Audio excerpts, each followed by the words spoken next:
Hi guys, how's it? Kia ora to my kiwi whanau, g'day to everyone else, and howdy, once again, as always, from a very hot Texas.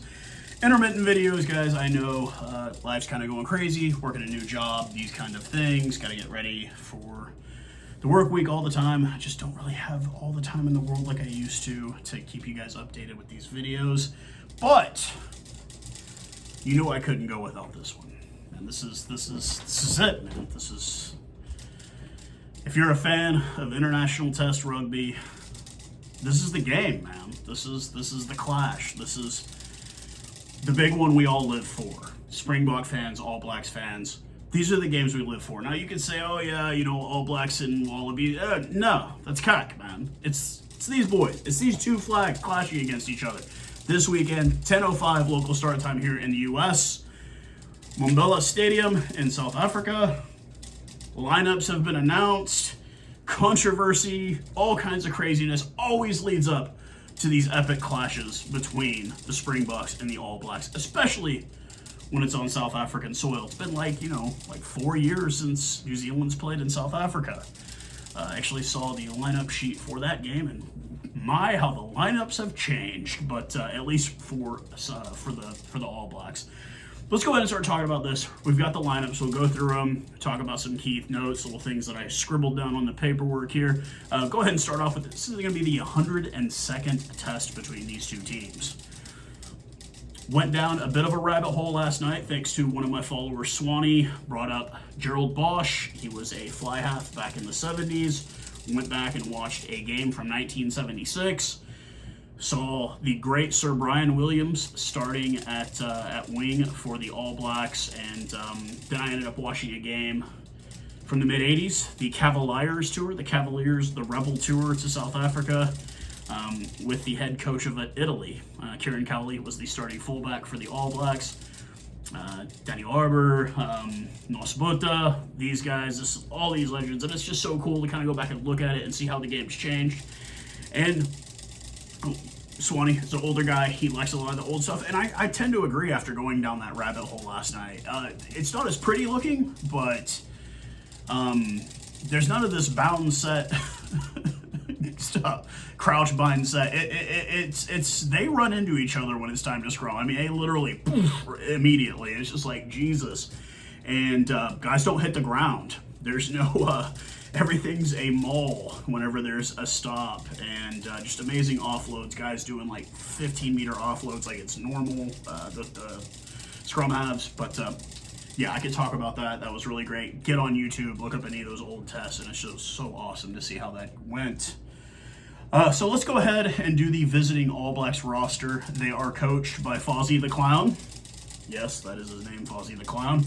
We'll get a bit more into that after the end of this, but their front row is going to consist of George Bauer, Semisoni Takiahu, Angus Ta'avao coming back after his suspension for the red card against Ireland.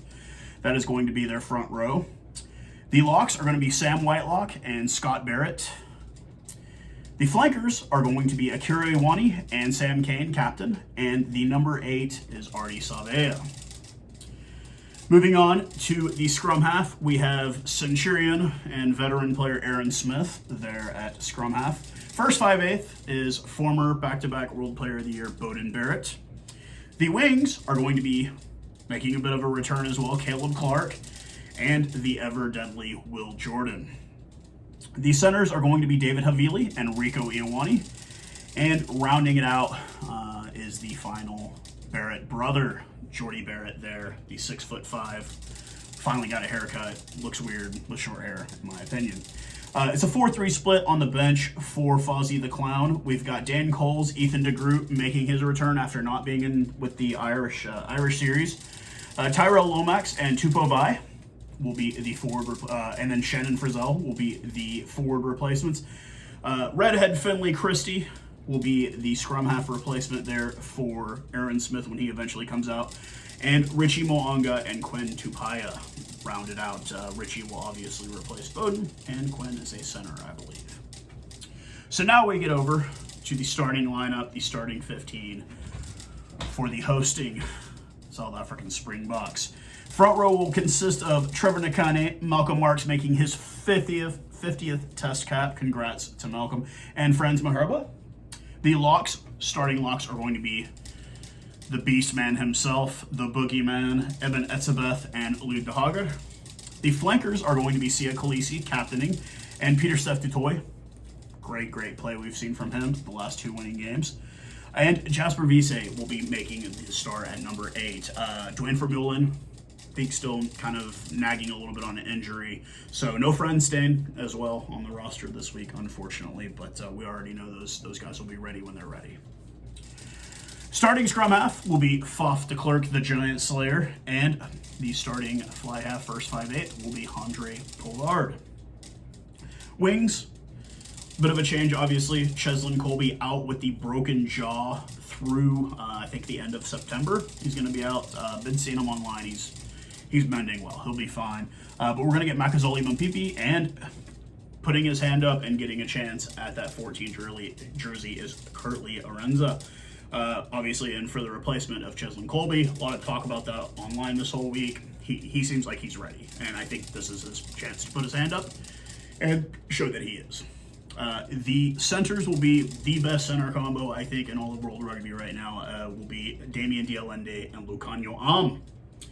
And starting at number 15, the fullback, the guy who definitely showed some class and grace in the Welsh series would be Damien Valemza.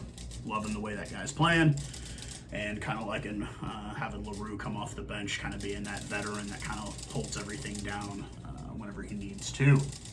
The replacements for the forwards is a 6-2 split, as usual here with the Springboks, are Manambi, Kitsoff, and Kolk. No scrubs there.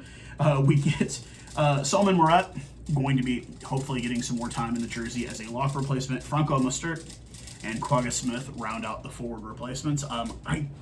That's probably the big one where I would change it. I think I would have rather had Quagga Smith start at number 8 over Jasper, but they're both good.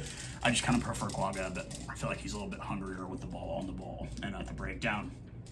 And the back replacements will be, who I believe should have started at scrum half, Jaden Hendricksa and Willie LaRue. So last 5 games between these two teams is a 3-1-1 record, with the 3 wins going to the All Blacks.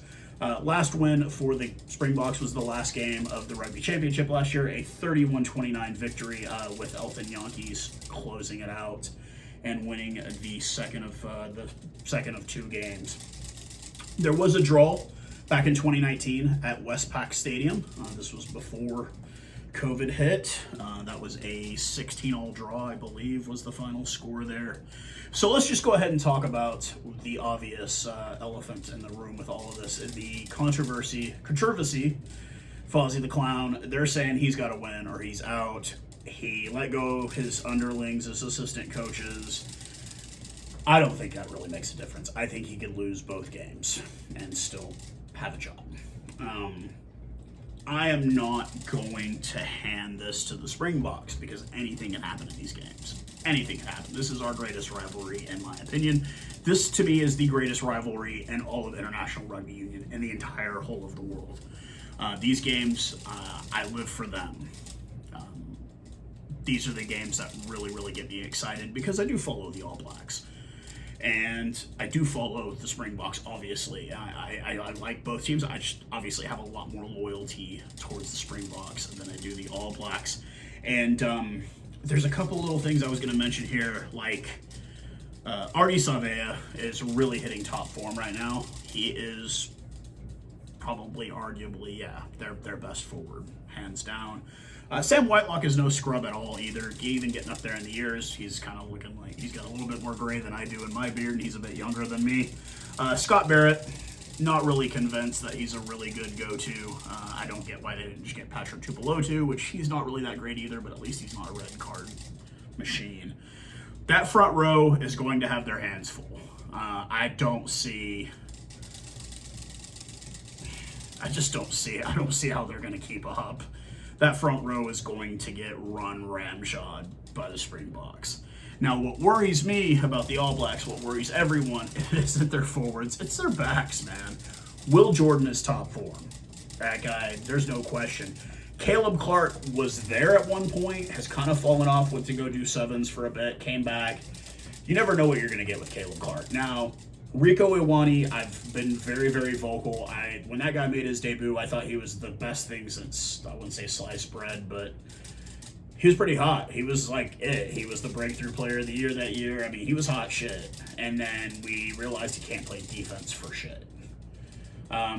So he is a defensive liability, but damn if he isn't fast as hell with the ball. He is fast as hell. So I do worry a bit about that. Obviously, Bowden Barrett. I still think Richie Boanga should have started, although Bowden probably is better. So they've got weapons. If we're having kicking trouble, we don't really have a whole lot in the cupboard. They have two guys that could easily outkick us with no problem. Bowden Barrett and Richie Moanga are both money on kicking, and then Jordy Barrett. So they technically have three guys that could do the kicking for them. Like I said, I'm not worried about the forward pack. I'm worried about the back pack. We're going to have to do what Ireland did. We got to keep it away from their backs. Because if we make it a game about that, they're going to eat us for lunch. It's not even going to be close. But if we can get out there and we can grind them down, we can get this victory. And I think we need to get a decisive victory.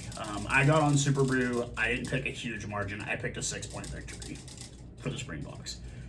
I'd like it to be much more than that, obviously, for obvious reasons. But this is going to be a great game no matter what. It's going to be a packed house there. And Nelspruit, talking to a few of my followers who have people there or are actually there, the city is alive. They're ready for this match. I'm ready for this match. I will be going live on YouTube. Come by and say hi to me if you would like on Saturday during the game. Absolutely, these are the games that I live for. This is honestly, like, I love any game that the Springboks play, but I especially love it when we play the All Blacks, just because of the history and the rivalry and just, it's just a special feeling when we beat them. Like, we're the only team in the world that has a somewhat decent record against them, and it's just beautiful when we win. Just because I've got nothing but respect for that black jersey, because they do. They're a great team. I just think they're in a bad spot right now. I think the coaching staff is chiefly to blame, in my opinion, and I think they've also fallen back on what they could get away with 5 years ago. They can't get away with it anymore. And I think this is going to be a really good game. I'm hoping that we get a little bit more of the old Sia Khaleesi back. The one that I'm really looking forward to is Akira Iwani and Mbombela. These men are both crazy as shit. I think it was 2 Cents Rugby. He had said that if he ever wanted to pick an All Black to be an MMA, mixed martial art, UFC fighter, if that was who he would pick, I would pick Mbombela personally. But could you imagine? Oh, God. I'm getting memories of Sonny Bill getting in Evan's face. We all remember it. It was great. It was great. But should be a great game. 10:05 kickoff, like I said, here locally in Central Standard Time. Flosports, the official carrier for it. I do not link them because they do not sponsor me. And it also costs quite a bit to watch it here in the States. I paid for a yearly subscription, so I'm good. But yeah, should be a great game. Always good clashes between these two foes. It's always, these are the games we live for as rugby fans throughout the world. But yeah, we'll see what happens. Hoping for a Springbok victory, hoping for a Springbok victory video to get it kind of kicked off. Just a quick little mention of the Argentina Wallabies game. I have yet to see the Wallabies lineup.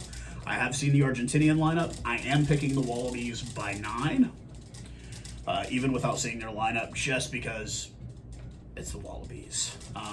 I have gone ahead and gone out and said that I think it'll be either us or the Wallabies that win the Rugby Championship this year. I don't think the All Blacks win it, and like I said, I'm still sticking to it. I think the Wallabies win the Bledisloe this year. Quote me on it. Take it to your bookie. We can't gamble legally on sports here in the States, so I don't have a bookie to take it to. But with that being said, I hope everyone is having a great week, and I will see you guys on Saturday. and hopefully a Springboks victory. Cheers, guys.